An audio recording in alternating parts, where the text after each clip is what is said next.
Seja ousado, faça a diferença, não amolde-se aos padrões deste mundo, seja como Cristo. Segundo Samuel 1. Pouco tempo depois da morte de Saul, Davi voltou dos seus ataques contra os amalequitas para Ziclag. 3 dias depois, sem aviso, um rapaz chegou do acampamento militar de Saul. Com as vestes rasgadas e em estado de luto, ele se prostrou diante de Davi, que perguntou: "O que o traz aqui?" Ele respondeu: "Acabo de fugir do acampamento de Israel." Davi perguntou: "O que aconteceu? Que notícia você traz?" Ele disse: "Os israelitas fugiram do campo de batalha, deixando para trás muitos dos seus companheiros mortos. Saul e Jonatas também morreram." Davi quis saber do soldado mais detalhes. "Como você sabe com tanta certeza que Saul e Jonatas estão mortos?" "Cheguei por acaso ao Monte Gilboa e encontrei Saul gravemente ferido sobre sua lança e os carros e cavaleiros do inimigo chegando perto dele. Ele olhou para trás e, quando me viu, chamou-me. Respondi: 'Sim, senhor, estou à sua disposição.' Ele me perguntou quem eu era e eu disse: 'Sou amalequita.' Ele respondeu: 'Vem aqui. Acabe com o meu sofrimento, estou morrendo, mas ainda estou consciente.' Então fiz o que ele pediu. Eu o matei. Sabia que não sobreviveria por muito tempo. Tirei a coroa e o bracelete dele e os trouxe para o meu senhor. Aqui estão." Em sinal de luto, Davi rasgou a própria roupa. Todos os que estavam com ele fizeram o mesmo. Eles choraram e jejuaram o restante do dia em sinal de luto pela morte de Saul e de seu filho Jonatas, pelo exército do Eterno e pela nação de Israel, vítimas de uma batalha mal sucedida. Depois Davi disse ao jovem soldado que trouxera a notícia: "Quem é você mesmo?" "Sou um filho de um estrangeiro, sou amalequita." Davi disse: "Quer dizer que você não hesitou em matar o ungido do Eterno?" No mesmo instante, ele deu ordens a um dos seus soldados: "Mate-o." O soldado desferiu um golpe contra o rapaz e ele morreu. Davi declarou: "Você mesmo pediu isso, você mesmo pronunciou a sua sentença de morte, quando disse que tinha matado o ungido do Eterno." Em seguida, Davi cantou este lamento sobre Saul e seu filho Jonatas. Também deu ordens para que todos em Judá memorizassem o lamento. Ele pode ser lido no livro de Jazar. Ó, as gazelas de Israel feridas estão sobre os montes, os poderosos guerreiros caíram. Não anuncie isso na cidade de Gate, não divulgue nas ruas de Ascalon, para que as filhas dos filisteus não tenham mais um motivo para celebrar. Não haja mais orvalho nem chuva sobre vocês, ó montes de Gilboa, e nenhuma gota de água em suas fontes e nascentes, pois ali os escudos dos guerreiros foram arrastados no barro, o escudo de Saul ficou ali apodrecendo. O arco de Jonatas era ousado. Quanto maior o inimigo, mais sangrenta a derrota. Destemida era a espada de Saul. Quando desembainhada, nada a detinha. Saul e Jonatas, muito amados e admirados, unidos na vida, unidos na morte, eram mais velozes que as águias, mais fortes que os leões. Chorem por Saul, mulheres de Israel. Ele vestia vocês com finas vestes de linho e seda. Não economizava para mantê-las elegantes. Os heróis de guerra caídos no meio da batalha, Jonatas ferido sobre os montes. Ó, querido irmão Jonatas, estou triste pela sua morte. Sua amizade foi um milagre surpreendente, amável, muito além de todos que conhecia ou imaginava conhecer. Os heróis de guerra estão caídos, as armas de guerra foram despedaçadas. Segundo Samuel 2. Depois disso, Davi orou. Ele perguntou ao Eterno: "Devo me mudar para uma das cidades de Judá?" O Eterno respondeu: "Sim, vá." Davi perguntou: "Para qual cidade?" Deus disse: "Para Hebrom." Assim Davi mudou-se para Hebrom com suas 2 esposas, Ainoã de Jezreel e Abigail, viúva de Nabal do Carmelo. Os homens de Davi com suas famílias também foram com ele e se estabeleceram em Hebrom e seus arredores. Os moradores de Judá vieram a Hebrom e ali mesmo proclamaram Davi rei sobre os clãs de Judá. Disseram a Davi que foram os homens de Jabes de Gileade que tinham dado um sepultamento digno a Saul.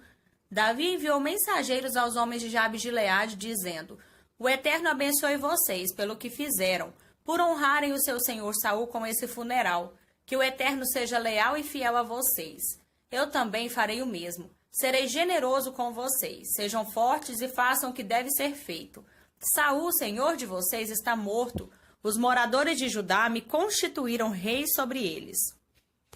Enquanto isso, Abner, filho de Ner, comandante do exército de Saul, levou Isbosete, filho de Saul, para Manaim e o proclamou rei sobre Gileade, Azer, Jezreel, Efraim e Benjamim, isto é, rei sobre todo Israel.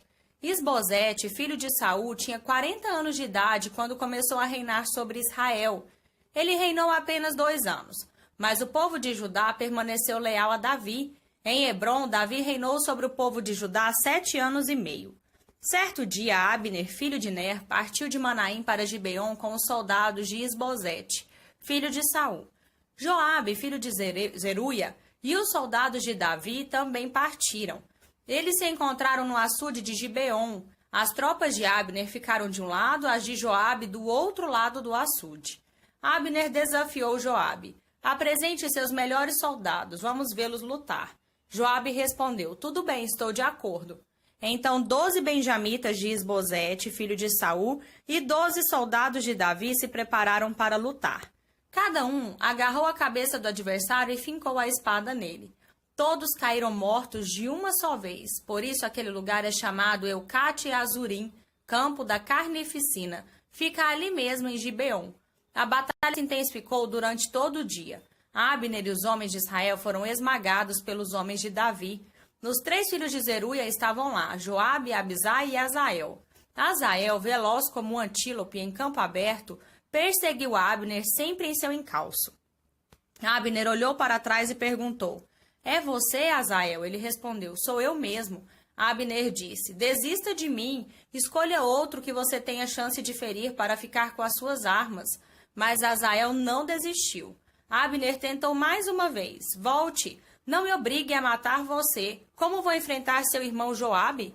Como ele não desistia, Abner parou, virou para trás e enfiou a lança na barriga de Azael com tanta força que ela saiu pelas costas. Azael caiu morto no chão. Todos os que chegavam ao local em que Azael estava caído paravam, mas Joabe e Abisai continuaram perseguindo Abner. Ao pôr do sol, chegaram à colina de Amá, em frente de Gia, na estrada que sai para Gibeon. Os benjamitas ficaram do lado de Abner, estrategicamente organizados sobre a colina. Abner gritou para Joabe, vamos continuar matando uns aos outros? Não sabe que isso só vai provocar mais amargura?